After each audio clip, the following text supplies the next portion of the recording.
Hello, UCF and USF fans, and welcome to the War on I-4 podcast on the 5 Reasons Sports Network, free for one of the first times and only times that you will get to hear us for free. I am Jeremy Tache, here representing the UCF fandom, and on the other side of this argument with the school called the University of South Florida, we have Josh Appel and Tito Benach. Hello, fellas. How you guys doing Hello. today? Hello. How's it hanging? How's it hanging? All right, so let's just get right into this. Didn't even answer his question. I'm not going to answer. I'm doing well. I'm glad you're doing great.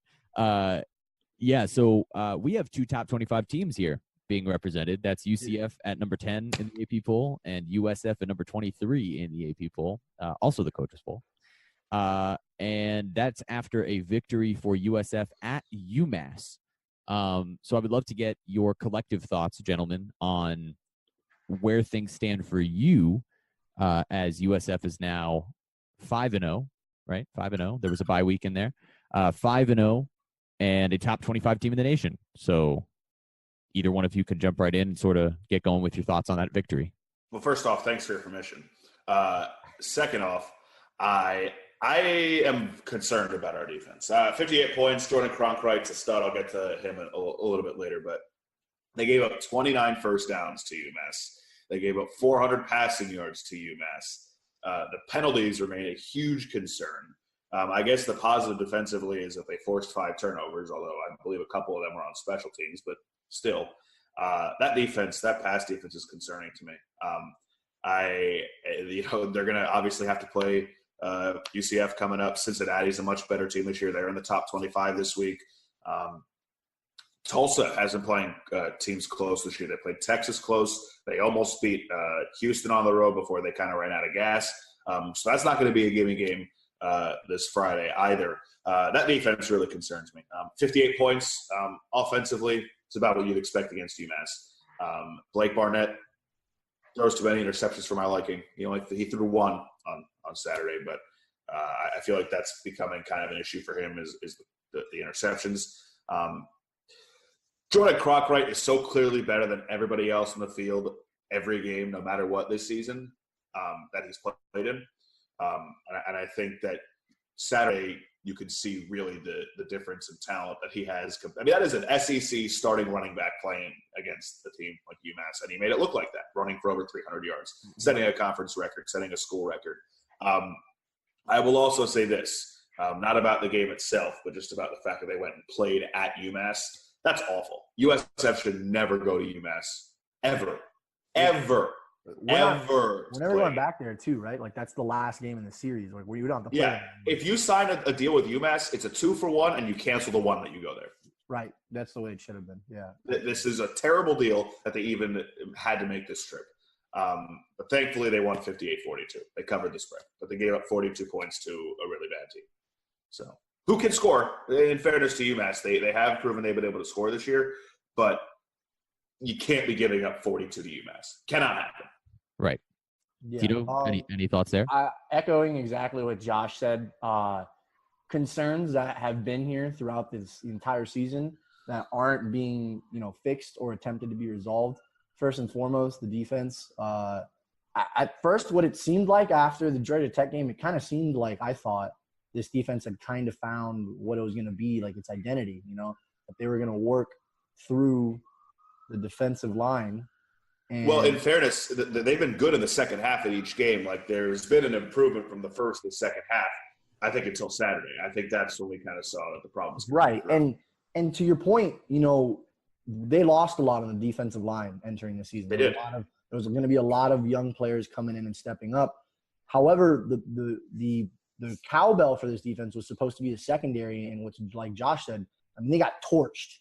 And look, they lost Devin Abraham and they lost Dietrich Nichols, but they still have Mazzie Wilkins, still have Ronnie Hoggins, who have both started playing. Jamon Thomas, Mazzie, like you said, Mazzie Wilkins, and even Natron Culpepper is supposed to be still on the team. So it's concerning. I mean, there's some doubt whether or not he's still with the team. So, it's concerning because the competition only gets tougher from this point on, and the lingering issues have not been fixed.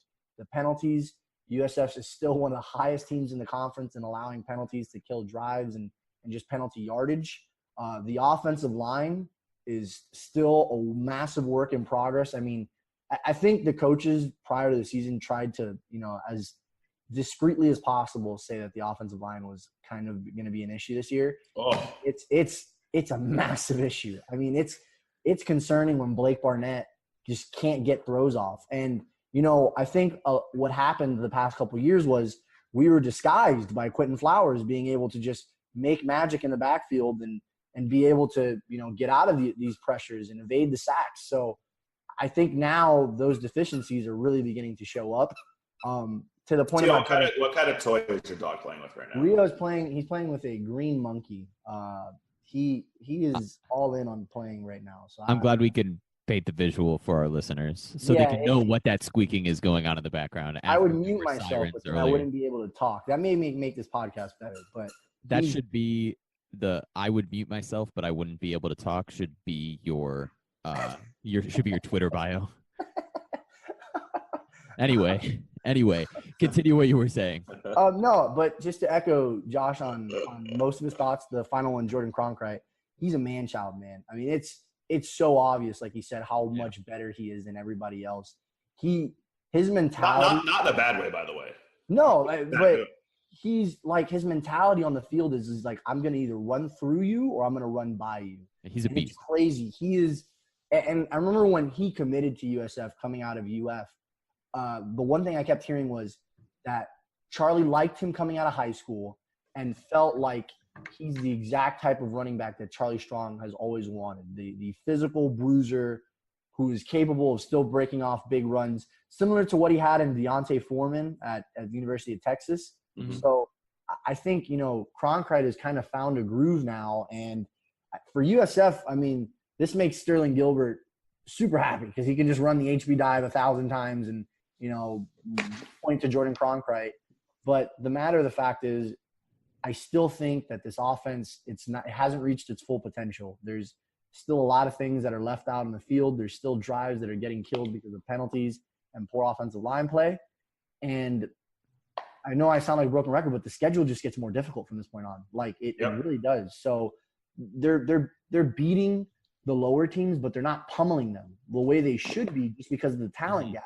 And it's weird. Like you would think a USF team would exploit most of the other teams in the conference through speed, and they're trying to do it through power. And I don't get that, but I mean, they're 5-0, and I'm not going to complain about being right.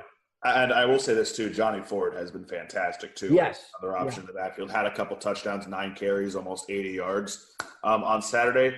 I think what you said there at the end about how it's such a different time now in 2018 with this program, because when I was a freshman at USF was Skip Holtz's final season there, and they won 3 games. And I think we've talked about this before on this podcast. Right. And then it's my second year there, they went 2-10, and they won 4 games. And I remember how laborious it was to the thought of getting to 6 wins.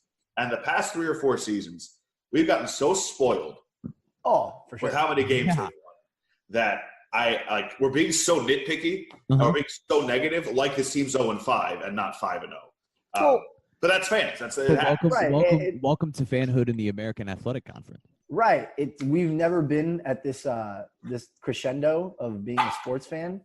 God, shut up. And I think part of it is that's a lot like what your dog's name is Rio, and that's a lot like what Ron, Bosch, and Wade used to tell. Yes, they used to tell Rio to shut up all the time.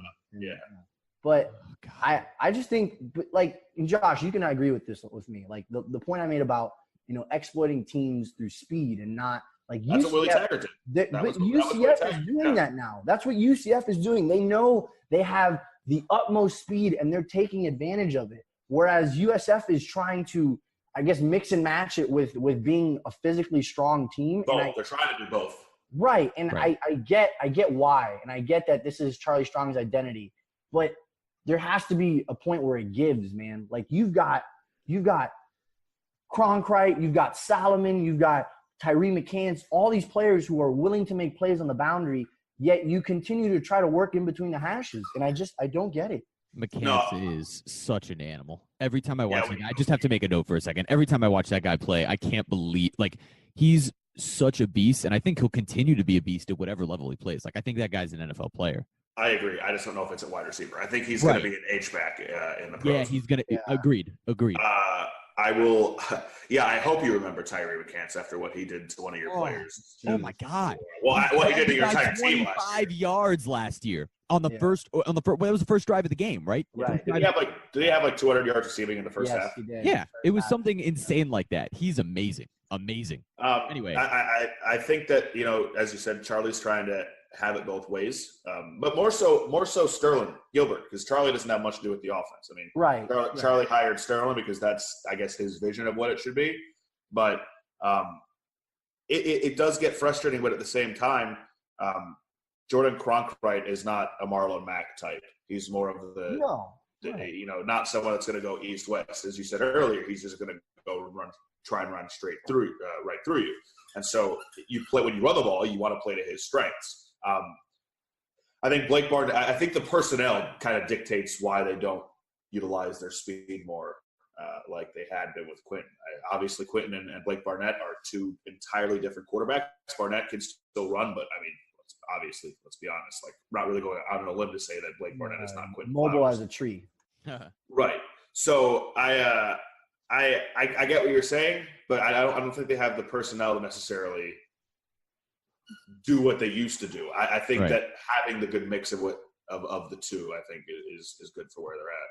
I'm really glad that we've just been able to reference the HB dive from Sterling Gilbert in every single one of the podcasts that we've done thus far. We've been able to reference all of the same things in every podcast, which means we're doing a great job. We're really diversifying our thoughts. Moving forward from the USF side to the UCF side from this past weekend, another blowout victory for UCF. They win this one 48-20 against SMU. And it was so underwhelming. Like, UCF came out firing, scored a bunch in the first quarter, and then just kind of slowed down. And Mackenzie Milton got hurt in the first half of this game. He got hit scrambling. And I was petrified. Your heart stopped. Yeah, my heart. No, more than anything I've ever, I don't know if I've ever. And I was up in, I was visiting my girlfriend's family, and I was watching the game with them. And I had to pretend like I wasn't having a literal panic attack when I saw Mackenzie Milton get hurt. I had to pretend like, oh yeah, the quarterback's hurt, and it's just, it'll be fine. Everything's fine. When meanwhile on the inside, I was, it was like that episode of SpongeBob when there's all the little guys in his brain that are running around throwing away all the files. That was me, except they were all just screaming for no reason. And so, what's my name? Yeah, well, that's how I was feeling. Basically, I was just really underwhelmed. The last couple of games from Mackenzie Milton, even though statistically he's been fine, last week he was the Walter Camp Award winner, and he was not great. The last couple of weeks, he's hovered right around 50% in terms of completion. I think the thing is, this is the most spoiled podcast ever. I swear to God. No, it is. And I'll get to the good. Don't worry. But they're taking a lot of shots downfield because they know they're so much faster and they're so much better than the teams that they're playing against. And so with all of the shots that they're taking downfield, Milton's been missing more of them than he's been hitting, which was not the case last year, and really wasn't even the case at the beginning of this season. Against UConn, he made every single throw. I don't know if last week that was because he was feeling a little uncomfortable after being beat up a little bit, or if that was just more of the same. But I think the UCF offense, they're almost spoiled. Like, they're looking for a challenge. Almost? Yeah, well, they are spoiled, and fans are spoiled as well. And I know, look, I'm not frustrated with a 4-touchdown victory. I'm sitting here nitpicking just like you guys are. A 4-touchdown victory is a 4-touchdown victory, but unfortunately, we live in this world of style points. That's and statistics are individual statistics are going to matter because they're going to look and see Milton is XYZ in terms of completion percentage, yardage, and all of those things. This is now, I believe, the third or maybe fourth game where Milton has been pulled out in the fourth quarter, and they won't let Darryl Mack throw the ball. They just, take the foot off the gas, and I appreciate playing with class and not trying to, blow people out of the building by 40. But when you're trying to theoretically make a college football playoff, winning by 40 would be better than winning by 28. Again, spoiled perspective, maybe not the right perspective. Maybe I should just be grateful, but I'm not. As here we are, three white guys doing a podcast.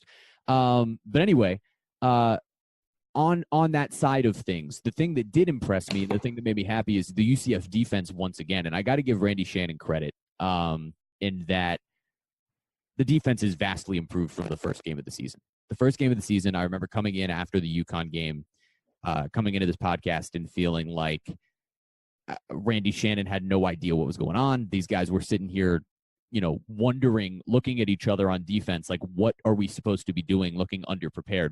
The last couple of weeks against Pitt and now SMU have given me hope. This defense looked prepared. This defense looked fast. The athletes were able to do what they were supposed to do in the secondary and in the pass rush. And I would just say that the defense looks to be good, maybe, which is weird. I don't know if I could say that, but they look good. Like that's a good defense, at least for the level of which they need them to be good.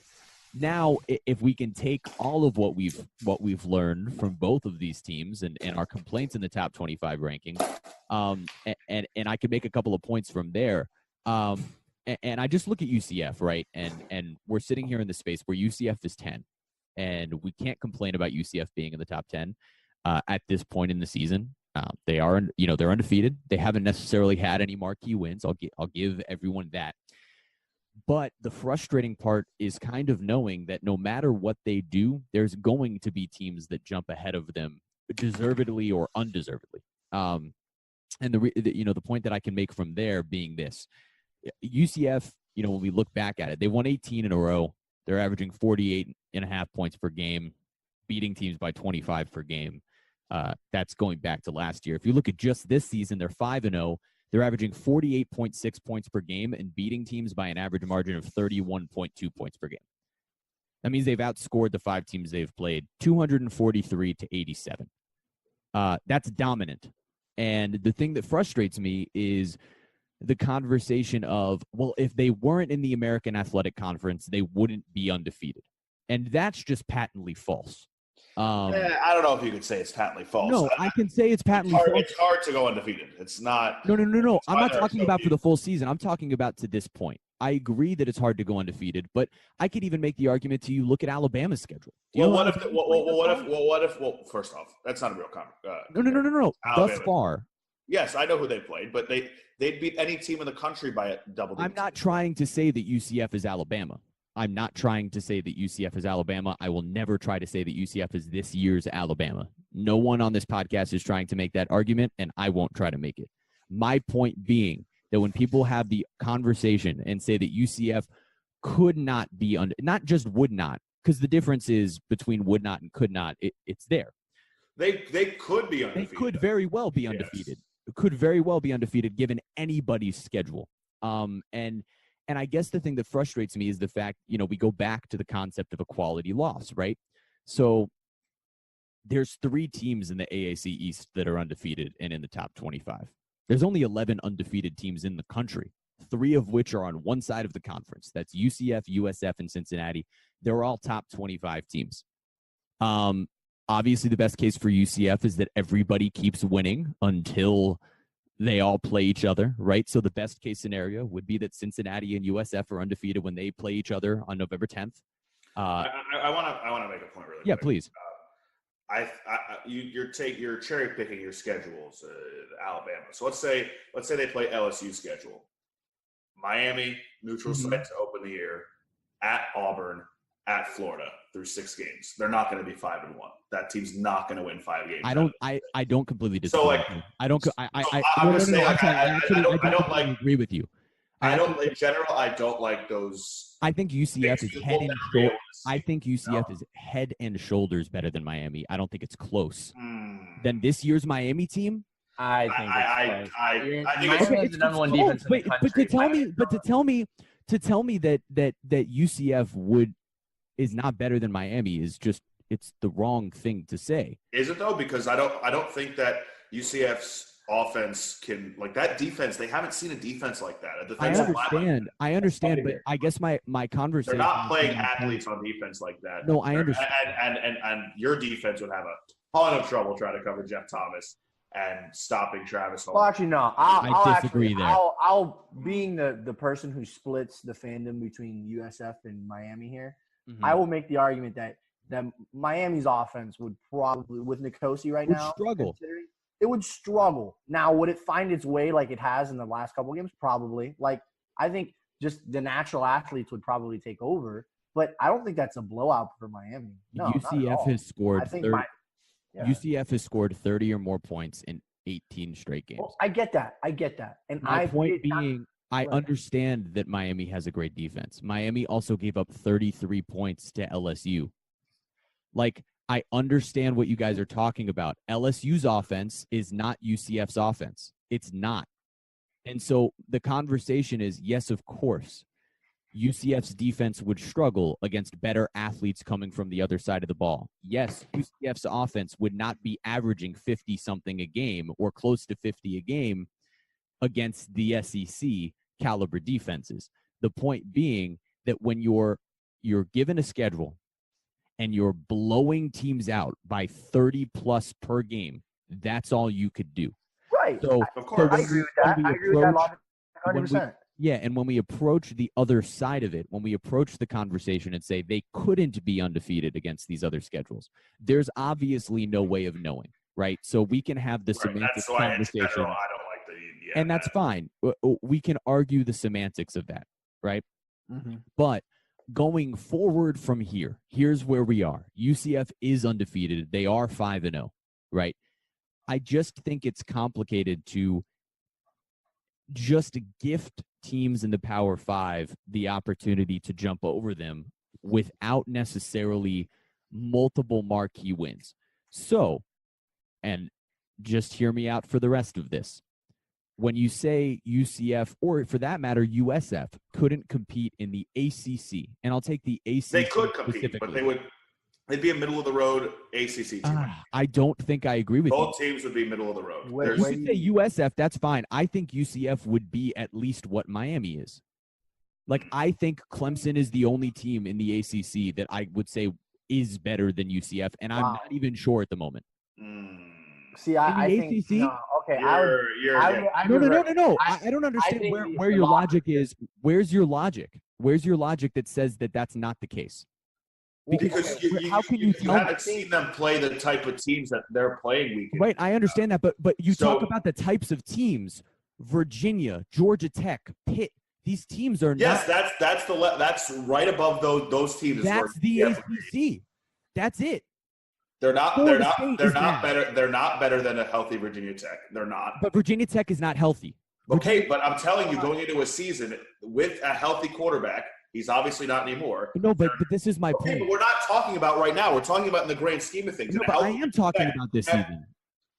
Jeremy, but you're not though. But you're not, is what I'm saying. No, but what I'm talking about is I'm going to this year. So what I'll say is this year they are probably in the top 4 teams of the ACC.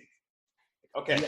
Okay. I'll give him that. No. But my conversation being, and the reason I go there, and the reason that I'm taking this to that point is, we have a conversation about Miami. Miami is going to go the rest of the way undefeated because you're also not better than NC State. They play a bunch of bad teams. Come on. They play a bunch of bad teams the rest of the way. Miami does. A bunch of bad teams. Not a single ranked team. Not a team that's close to being a ranked team. A Virginia Tech that lost to Old Dominion. Virginia Tech this year is not Virginia Tech as what they should be because they have an injured quarterback and they're not as good as they should have been.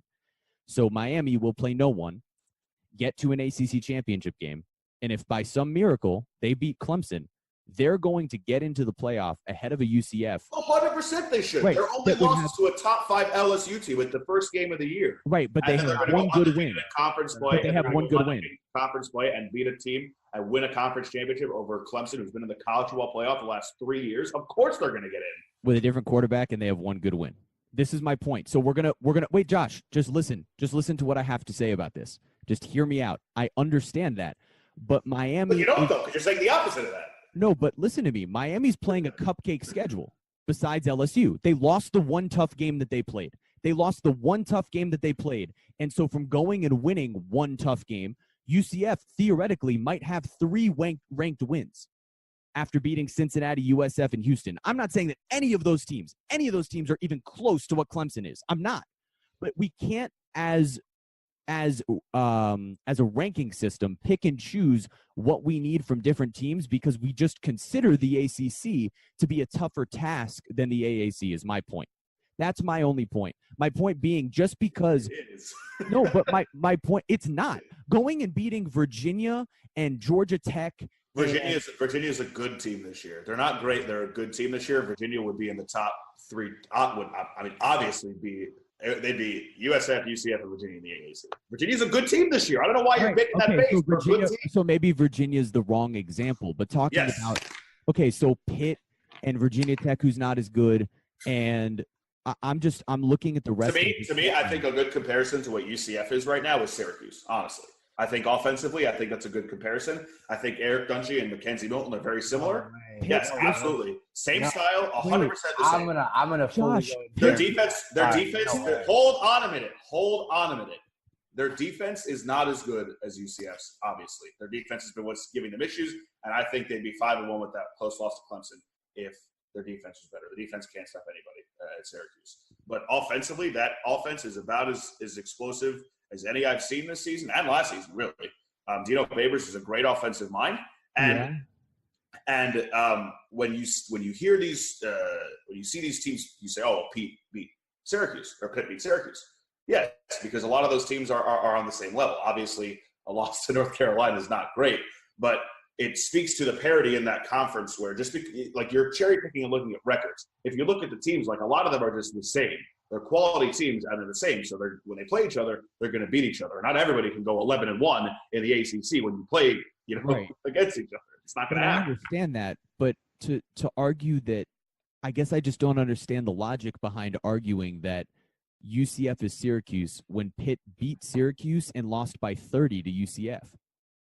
I don't understand that logic. That's a fair point. That doesn't make any sense. I said their offense. I understand. Right, but then you can't make them the same team if it's just about the offense. This is my point.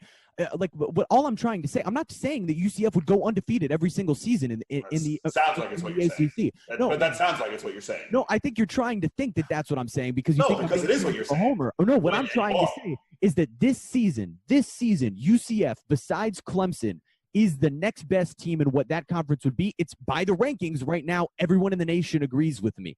My point being that at the end of the season, UCF will have as many quality victories as Miami will, and for that matter, as Clemson will, because Clemson isn't beating top 25 teams either. So UCF's better than Clemson. No, I'm not making that argument. I'm making that at the end of the day, if you look at the resume, because what I'm having the conversation about, I'm not saying the best teams don't always make the playoff, Josh.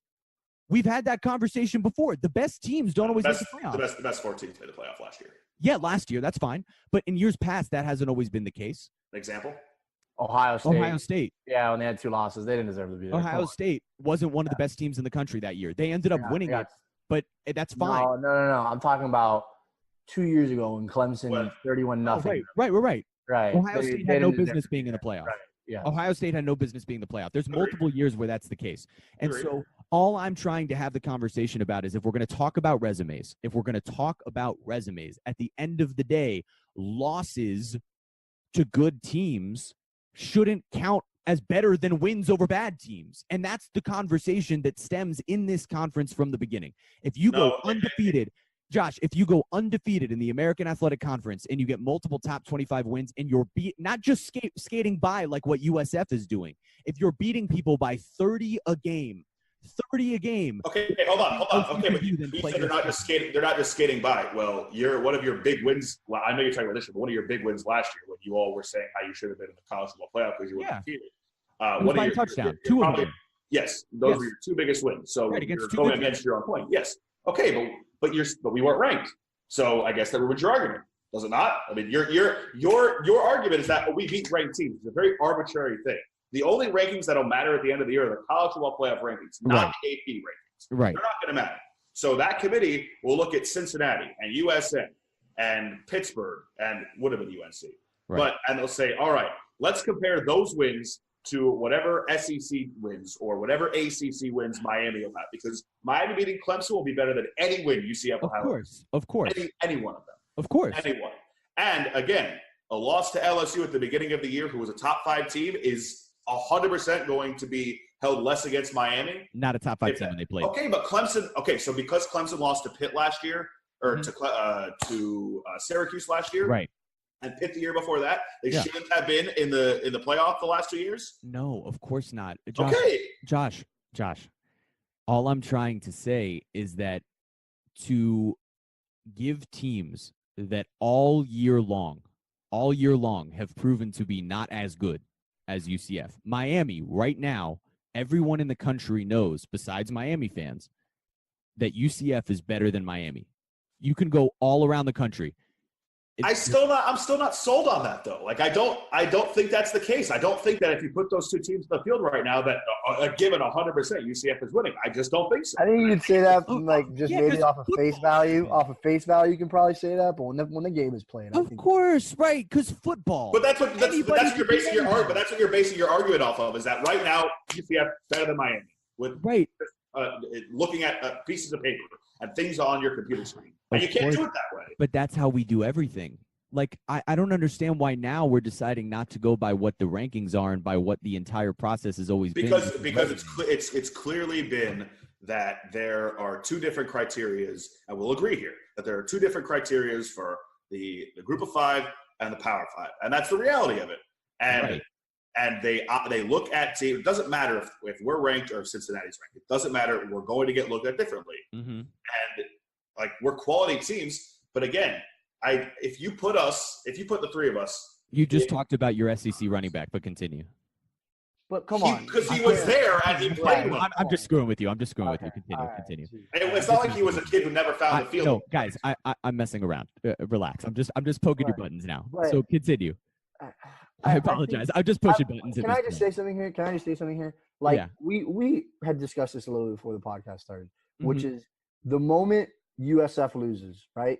They're unranked, Josh. Right. No question about it. The moment they lose, they're unranked. Mm-hmm. Now, the moment UCF loses, and it was like that last year too. They'll still be ranked. No. The moment UCF loses, they probably drop significantly, but stay ranked. Yeah, because they're number 10. Right, but they drop significantly just because, like Josh just said, graded on a completely different criteria. Yes. Whereas, if, like, for example, this past weekend, LSU legit lost to Florida, yet is still ranked in front of them. Why? That's for the reasons that the voters may choose themselves. Right. But I think the point that Josh is trying to make here is the fact that regardless of how UCF finishes the season, they could literally run the table, right? Mm-hmm. And I think if they do, and I genuinely believe this, if they do, I think they're going to make it in. I really do. If they run the table, they win. I think they'll be hard. The playoff committee will be hard pressed. It would be hard pressed to leave them out. They'll put Notre Dame, but that's what we're saying is that the margin of error here for the G5 schools is 0. Like, the moment you lose, it's over. It's done. Now, you can't say that for Alabama because I think 3 out of the 4 years that they've made it, they've had one loss. They've had a loss. Always a quality loss. And that's where I can kind of see what you're saying, Jeremy. That's my only point. That it's like, Alabama loses to Kentucky, and that's considered a quality loss. But if UCF runs the table, if UCF drops a game to USF, or if they drop a game to Cincinnati, who may stay ranked at the end of the year, it's not considered a quality loss. It's considered, you lost to a lesser opponent. Right. And I can see your frustration in that. Right. And so my frustration in that is on 2 levels. Number one, a loss to a USF dropping you 15 spots is going to be insane, right, to begin with. Right. But the level more so that if you don't make a mistake, that the teams that do, it's irrelevant. That is my point off the top of all of this. So I was just trying to use the ACC as an example here. I'm not trying – we spent way too much time, and I apologize to our listeners, because we ended up spending way too much time arguing about the logistics of where UCF would be ranked within the ACC. That's irrelevant this season. That's irrelevant ever because they're not in the ACC. It was great dialogue. It was fantastic. But it is relevant when you're comparing them to other teams in that conference, and you're trying to say, oh, well, they're better because they play a different schedule. Like, you can't look at records of teams in that conference. There are good teams there that'll finish with 4 or 5 losses. Of course, because they all beat up on each other. But my point being is that I guess my point would be UCF is doing what the best of the best in the country do. They're blowing out teams of lesser quality. Right. So Clemson goes out and blows out Wake Forest. Florida State is bad this year. I understand it's a rivalry game. I'm not trying to say anything specifically about Miami and Florida State because that's a rivalry game. But Miami squeaking by against Florida State is my example. USF is not UCF this year. They're squeaking by opponents. Miami is not Clemson this year. They're squeaking by opponents. This is not to say that UCF is Clemson or that UCF is head and shoulders above Miami. I apologize for even making that the conversation. I didn't mean for it to go there. My point. It would be a fun and interesting. It's gonna end up being the Orange Bowl or something like that. Like those two teams are gonna be playing. It's gonna be UCF in Florida or UCF in Miami. Orange Bowl is a college football playoff semifinal this year. It's okay. So some sort of bowl game. When UCF doesn't end up making it, the Peach Bowl is going to be UCF against one of the Florida schools, whether that be UF or UM. And it's again, you're just assuming that you're going to beat us at the end of the year. Okay, right, all right. So sorry, I'm making assumptions. I'm kidding. I think that's a fair assumption at this point. I'm kidding. Right, but my, I guess to sum this all up, and I apologize that it took so long to get there, but UCF is going to be a team that blew out the one Power 5 opponent that they played, that you just said is a middle-of-the-road ACC team. Right. It blew them out. It was never close. They're going to have 3, or I could make the argument 4 quality wins because at Memphis on national TV is not easy. Now, Memphis is 4-2. They're having a down year, but they're scoring, I think, what is it? I think they're scoring 58 a game at home. I can tell you right now. If you just give me a second. I think they're scoring 58 per game at home. You can double check me on that. But they're averaging 46 points per game. I don't know about at home though. Yeah, I think it's 58 a game at home, and UCF gets right. Yep, you're right. Okay, cool. So UCF's getting everyone's best shot. You're playing with a target on your back. You're gonna have 3 or 4 quality wins and 0 quality losses when that time comes. But Jeremy, and I understand that it's not the gauntlet. I get it. I'm not trying to make the comparison.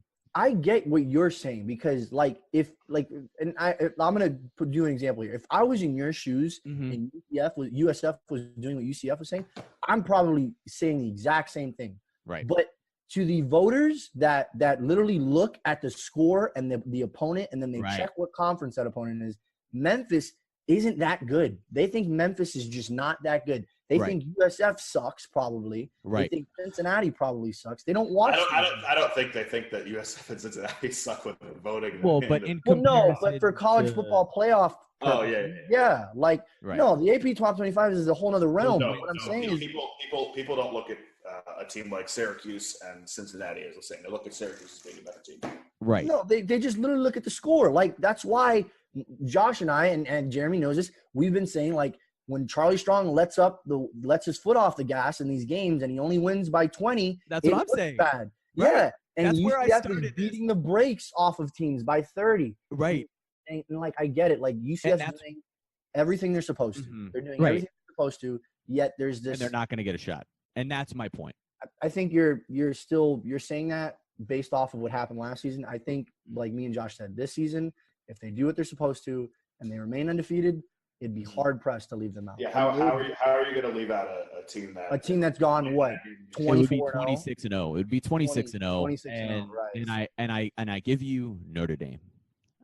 Everybody loves Catholics.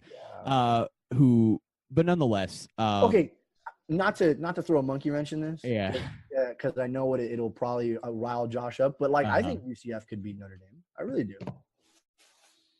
I won't say. I mean, it'll be of course they'd be competitive with them, and it'd be a good game to have a chance to win. I'm not arguing. That's not what I'm arguing. Right. Right. Saying, you're arguing something completely. Just say if they played Miami, they'd beat Miami because Miami. No, they wouldn't. They had to play the game. Fair enough. All right. Yeah, I'm glad we found a middle ground there. We found a middle ground, and all of that leads us to where we go into our quick previews of next week.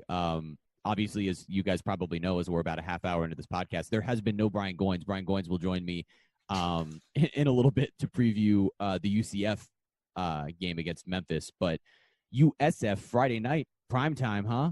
ESPN, Tulsa. How are you guys feeling about that game? Is this ESPN Ooze, or are we on? No, I think you guys are an ESPN game. Yeah, that or ESPN. I think it's main ESPN. Yeah. Yeah, I think it's ESPN. All right, so is this when we see the SoFlos? Ooh. No, it's on the road. No, we're on the road. But you don't know. We're in Tulsa this week? Oh, no, never mind. No, it wouldn't. We played Tulsa at home. We played Tulsa at home last season. Yeah. So we wore the white SoFlos, didn't we? Yes. Yeah, yes, those are white SoFlos. So I would imagine that this week we're just probably going to wear the whites again. I will make the point that I think that Tulsa has the best group of names for their quarterbacks in the country. They have a skipper. They have a president. Who was the kid that started last week? Hold on. It was like Boom or something. I'm looking this up. Tulsa quarterbacks. It's Seth Boomer. Seth Boomer. There you go. Yeah, it's Luke Skipper, Seth Boomer, as the two quarterbacks that they ran. And Chad President. Oh, well, no, but did he graduate? No, he's still on the roster. He doesn't play. Okay. President, Skipper, and Boomer. I mean. All right, I'll just say this. Is that your analysis? Is that your analysis? That's my analysis. Yeah. Okay. Yeah, Tulsa 104th offensively in points per game. I'm going to look up their defensively because I didn't get a chance to do it prior. Mm-hmm. So give me 1 second. Glad we're so I'm going to say 90 seconds. They're giving up 30 points a game. Look, I've been saying it now for like 4 weeks that I think USF should blow them out of the water. I just want to win. That's all I want. Like, I'm just going to take another victory. Like, at this point, if we blow anybody out of the water, it would surprise me. You know, like we can't blow UMass or Elon out of the water. So what makes me think that we'd blow Tulsa out of the water? And I think, you know, people keep saying this, and it drives me nuts because I hate when people say this. But, like, oh, USF just plays down to their opponent, which I think is, like the lamest thing. But it's lame. Like, that's lame. Like, but, Josh, we have the second best, arguably with UCF, the second or the best talent in the conference. And we can't beat Tulsa. Like, we can't beat them by at least 20. Like, that's ridiculous, man. Like, it's stupid. And I know it. I play down. Right. Okay. Right. Yeah. So I'm gonna. I agree with you. We're not disagreeing. Right. Yeah. We're not disagreeing. It's frustrating. It's frustrating. And I referenced this. I referenced this on our Twitter account, and I tweeted out like, oh, fun facts about UMass that they're 126 in total defense, and that they're allowing an average of like 7 yards per play. But I know for damn well we're gonna be in a 14-10 game at halftime. It was 20-14 at halftime. It was 20-14. Like. I know this team, man. Like, it's ridiculous how we, for whatever reason, can't play a clean game, number one. Like, we always shoot ourselves in the foot. And number two, like I said, Charlie just doesn't want to beat the brakes off teams. He wants to play like this, we're going to do football the right way. And like, no, man. Nah, no more than the AAC, bro. No, that doesn't work anymore. It's a far cry from Willie Taggart running up the score. Right. Willie Taggart tried to score a touchdown on ECU with 6 seconds left, and it was fantastic. I loved it. You know? So I think – continue, sorry. No, I'm just saying I just want us to win. That's all I want. I just want us to win because I know asking by more than a 14-point victory would be like asking for the firstborn of Sterling Gilbert. Like, it's absurd. We have seen them play this game so many times the last couple of years. And it's going to be the same type of thing where they're going to win. And it's going to be frustratingly close for the first 3 quarters. And they'll pull away a little bit in the end. And it'll look like it did last week in the final score, the deficit. I'm thinking like 38 to like 20, something like that. Yeah, it'll be 38-30. That's what I'm going to go with. 38-20. Hold on. That's how they beat them my junior year. No, my junior year when they they had the big three. They were down 27-7 in the second half, down at halftime. Oh, that's my favorite game I think ever at USF, besides Temple. Right. Well, look at that. We got to end this part on positive vibes, guys. Congratulations. 38-20 according to Josh, 38-30 according to Tito. That's Friday night on ESPN USF at Tulsa. Well, we're gonna take a quick break to let temper settle down and come back with a much. I'm not even mad. I'm I'm so not mad that I'm like. Yeah, you sound super not mad. Anyway, Tito and Josh, thank you guys for chit-chatting with me and appeasing me on my You're welcome for chit-chatting. my venting for chit-chatting.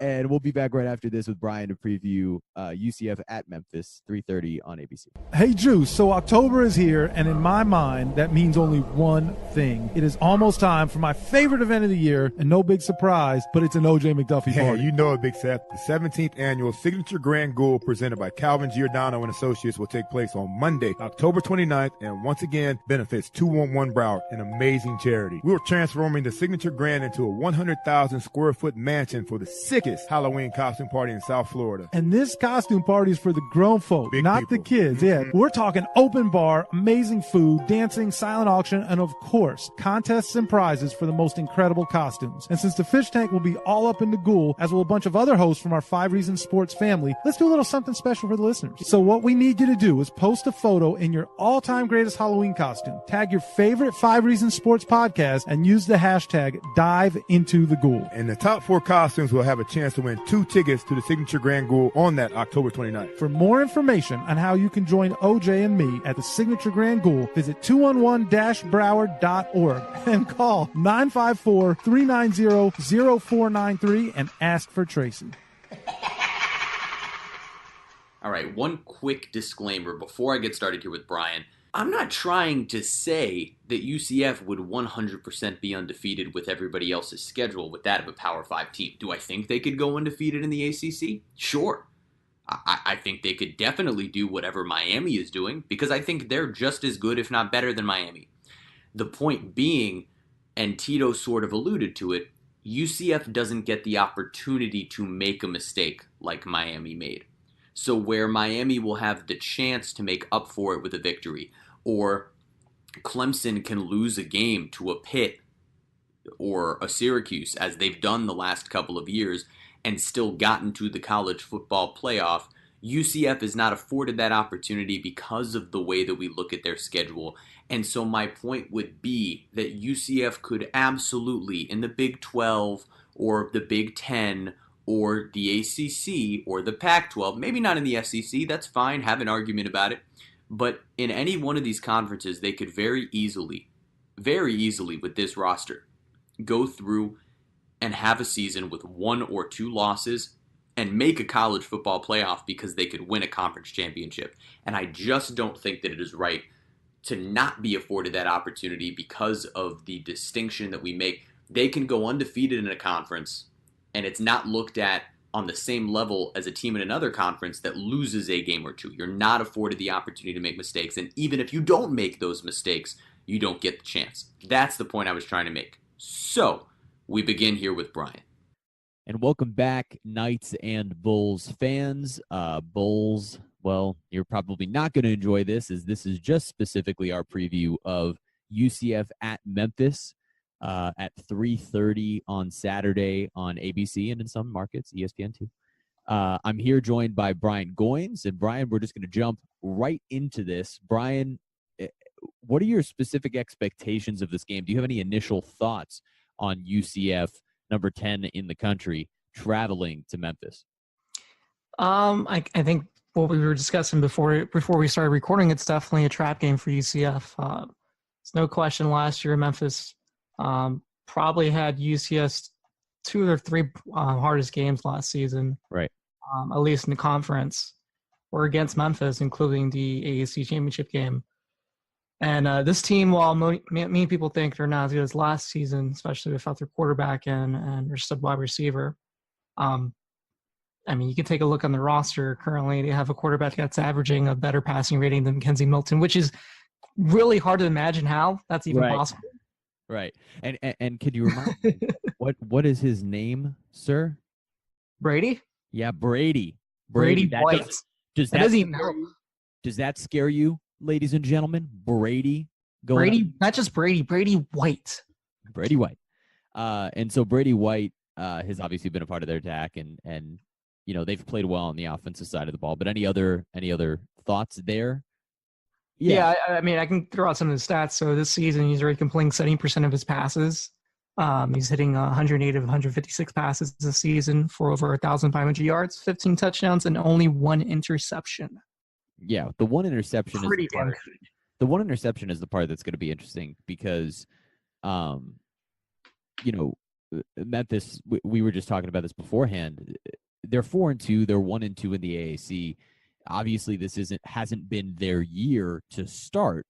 They lost at Tulane, which was a bad loss. They lost at Navy by 1 point. Not a bad loss. Navy is a good team. They upset people all the time. At home, Memphis is 4-0, averaging 58 points per game at home. Yeah, 58 points per game. And so what's going to be interesting is the matchup for the UCF defense, because UCF defensively has been, in a weird way, where UCF I believe is seventh in the nation in scoring offense, third in total offense. The defense has almost been their strength for most of this year. They're 19th in scoring defense. It's a top 20 scoring defense. They're 5th in tackles for loss, 8th in turnover margin, 17th in pass defense. So it is going to be interesting to see, like we just said, they're 8th in turnover margin. That's where it's going to be interesting to see who wins that battle. Because I believe, honestly, the team that wins the turnover battle in this game is going to be the team that wins this game. These two offenses, UCF has one of the best offenses in the country. But at home, Memphis very obviously has one of the best offenses in the country. And so they're gonna challenge UCF in a way that they probably haven't been challenged yet this year. Memphis is a far better team than Pitt. It is going to be interesting to see how this game is dictated, because you talked about the fact that their quarterback's not turning over the ball, but the Memphis running back has really been their biggest featured player throughout most of this season. He is number 1 in yards per carry in the American Athletic Conference. So Pearson's averaging 155.7 yards per game. He's totaled over 900. He has over 900 rushing yards so far this season on 79 carries and 12 touchdowns. Yeah, so Darrell Henderson is an absolute beast. Is basically what we're trying to say here. 11.8 yards per carry. Yes. Yeah, it's insane. That's way more than 3 yards per carry. Yeah, way more. Shout out 3 yards per carry. Yeah, I mean, Darrell Henderson is out here running all over people, and so it will be interesting to see if UCF is able to stop them. 5th in tackles for loss, right? That means UCF has been penetrating the offensive line of other teams. They've been dominating at the point of attack, and it will be crucial for them to do so again in this matchup against Memphis. What's another interesting part is UCF has beat Memphis 11 times in a row. They have an 11-game win streak against Memphis. They're 11-1 overall in the series against Memphis. Kind of makes you feel like Memphis is due, especially after last year. And I'm not one to be overly superstitious, except that I am way too superstitious. I am one to be overly superstitious. And it kind of feels like Memphis is due for a victory here in what is a game that everyone's starting to kind of overlook. I mean, we just spent the last 40 minutes of this podcast talking about how UCF, could be running the table and what should they be looking for when Cincinnati and USF play each other, because we're just presuming they're going to be undefeated going into it. This is a game that, like you mentioned right off the top, could be a trap game for UCF. And we hope that's not the case, but when everything is about style points, it's not just trap game in terms of win and loss. It's UCF's got to go out and dominate every game. They're winning games by 31.2 points per game at the moment. This certainly does not feel like one of those games. Absolutely not. I'm just looking at Memphis's stats still. They're averaging over 24.5 points per game, like you mentioned. They're really good at home. Right. Their defense is actually better than UCF's from what I'm seeing. Right. So, look, they've been good now. I'm not going to say that UCF's going to lose this game. I predict them to win, but I don't think this is going to be a blowout victory for them. Definitely not by 30 points. And it's certainly not. If they win by 2 touchdowns, that'd be a hell of a win for them. And if it's more than that, then it really shows the character of this team this season, that they're not going to play around against these kind of teams. Right. And the stats are a bit inflated in that, I just said Memphis is averaging 58 a game at home. They played Mercer, Georgia State, South Alabama, and UConn at home. So it's not like they've played powerhouses. There's arguments that UConn is the worst team in FBS. But all of that said, when you're scoring that much at home, when you're feeling confident, when you clearly do have talent on both sides of the ball, and you've been showing that, especially as of late, it's not exactly a gimme for UCF. I definitely think they do win this game. I think it's another one of those shootout type of games. Like I mentioned when we were talking about the FAU game, and I said FAU would probably be winning at some point in the second quarter. Well, that came to fruition. FAU was winning at some point in the second quarter. Wouldn't be shocked if that's happening for Memphis, but I think UCF is obviously talented enough and good enough to win this game. Although, I will say, this week on Wednesday was Mackenzie Milton's 21st birthday, and I sure hope by Saturday he is done recovering from the inevitable hangover of turning 21. Shout out to the GOAT, hashtag Money Milton, for hashtag H. Eisman. But all jokes aside, there's 3 teams in the country that have won every game by double digits. That's UCF, that's Georgia, and that's Bama. The only teams that have won every game by 20 points or more, it's UCF and it's Bama. And I'd like to think that the double-digit trend will continue, but I wouldn't be shocked if it didn't. I wouldn't be shocked if this came down to UCF winning a game by a touchdown. And I'd just be satisfied with a win. At Memphis is a good win. Would you be shocked if they were down at halftime? I wouldn't be shocked. I wouldn't be happy, and I don't expect it. I expect UCF. The thing is everyone makes fun of UCF's schedule, right? And Memphis' schedule we can make fun of.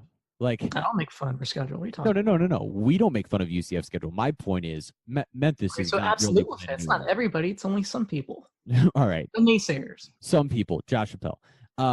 Mercer, Georgia State, South Alabama, and UConn are not necessarily great wins and a great barometer. None of those teams. You could merge all of those teams, put all of the best players from all of those teams together, and that team would not be close to what UCF is. So to set the bar at Memphis scoring 58 points per game and they're 4-0 at home is a little bit conflated because of the fact that they've played those teams and they haven't played anyone as good as UCF. That said, we can't go in there expecting a cakewalk. And so if I had to, wrap all of this up and say what I think the final score of this game will be, I would think it's something like 45-35, 45-31. UCF's defense has been good enough, and shout out to the dog in the background. UCF's defense has been good enough to be able to slow down Memphis from their insane scoring at home. And I think their offense will continue their high-scoring ways. I don't disagree with you. I think it might be a higher score game. Ain't going to be like last season, right? where it went to double overtime and everything. I doubt it gets that far. I was 62-55, just right. Score on that. I'd say UCF scores over 40 points. Mm-hmm. Both teams will definitely have over 350 yards. Rushing and passing. It's going to be a high-scoring game. Yeah, I got to imagine. As much as their defenses are supposed to be good, their offenses are so much stronger in that aspect, both rushing and passing. And and like you said, I'm hoping that Mackenzie has a better game than last week, but it has to come down to UCF's rushing attack because they need that rushing attack to set up the offense. Absolutely. We saw at the end of the game against SMU, Otis Anderson break out finally. Yep. Not finally. He's been fantastic. His usage rate is so the touches are very concerning. His touches are just it blows my mind. That guy, he doesn't touch the ball nearly enough. And I hope to see him touch the ball a little bit more between the tackles, and that he and Killins both obviously can break off big runs, but the fact that we're pounding Killins 25 times a game between the tackles is worrisome. So as long as Milton is actually good to go and feeling healthy after the hits he took last week, I don't think this will be a blowout of a game. Like we said, I don't think they're winning this game by 30, but a couple score victory could feel good. So I guess my final number, I'll say 45-31. Any last things you'd like to add in here, Brian? I'll go 47-35. Just to have something different. Perfect. All right. Awesome. Two odd numbers. Two odd numbers. Great. Awesome. Fantastic. Pretty sure there's a safety in there, not 35. Yeah, the safe. Oh, All right. Well, that's it for the War on I-4 podcast this week. Thank you all for listening to this free podcast for one of the first and probably the only time that you're going to be able to listen to it for free. Maybe because it's supposed to be behind a paywall, and maybe because it's actually not that good.